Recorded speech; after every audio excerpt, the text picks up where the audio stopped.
ओम नमः शिवाय साथियों, मैं प्रदीप सिंह, फाउंडर ऑफ अनंत विजय सेवा संस्थान। साथियों, आज आपको मैं श्रीमद् भागवत गीता का अध्याय 6 ध्यान योग का श्लोक नंबर 31 का संस्कृत और हिंदी वाचन करके सुनाऊंगा। तो श्लोक नंबर 31 है, सर्वभूते स्थितं यो मा भजत्येक्त्वमास्थितः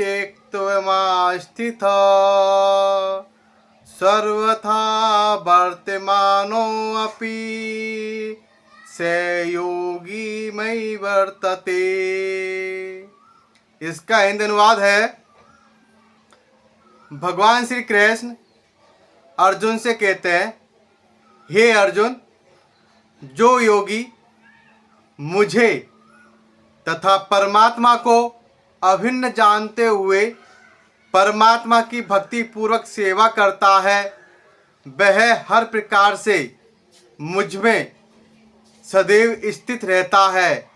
तात्पर्य है, जो योगी परमात्मा का ध्यान करता है, वह अपने अंतःकरण में चतुर्भुज विष्णु का दर्शन कृष्ण के रूप में शंख, चक्र, गदा तथा कमल पुष्प धारण किए करता है।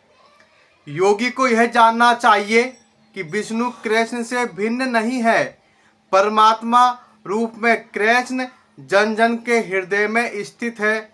यही नहीं, असंख्य जीवों के हृदयों में स्थित असंख्य परमात्माओं में कोई अंतर नहीं है। न ही कृष्ण की दिव्य प्रेमा भक्ति में निरंतर व्यस्त व्यक्ति तथा परमात्मा के ध्यान में निरत एक पूर्ण योगी के बीच कोई अंतर है।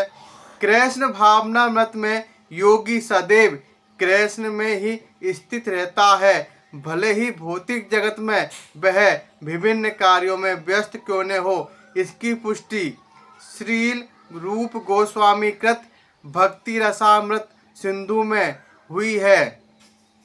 निखिला स्वप्यवस्थासु जीवन मुक्त स उच्यते। कृष्ण भावनामृत में रत रहने वाला भगवत भक्त स्वतः मुक्त हो जाता है।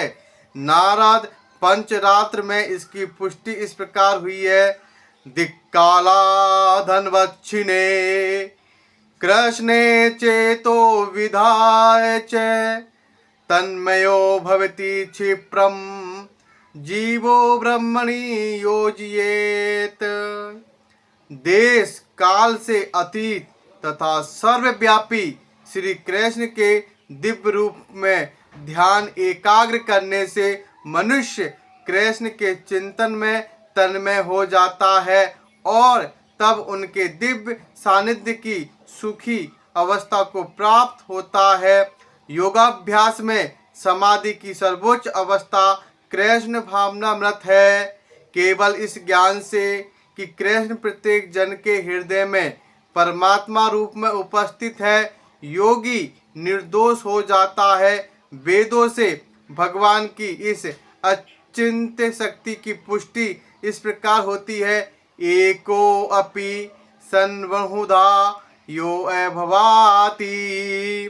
यद्यपि भगवान एक है, किंतु वह जितने सारे हृदय है उनमें उपस्थित रहता है। इसी प्रकार स्मृति शास्त्र का कथन है, एक एव परो विष्णु सर्वव्यापी न संशय ऐश्वर्यार्ध रूपमेकं च सूर्यवत बहुधेयते।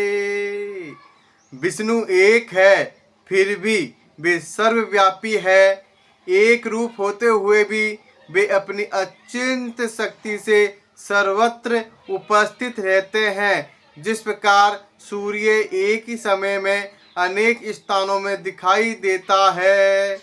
तो श्लोक नंबर 31 का संस्कृत और हिंदी वाचन यह है। कल फिर मिलेंगे श्लोक नंबर 32 के साथ।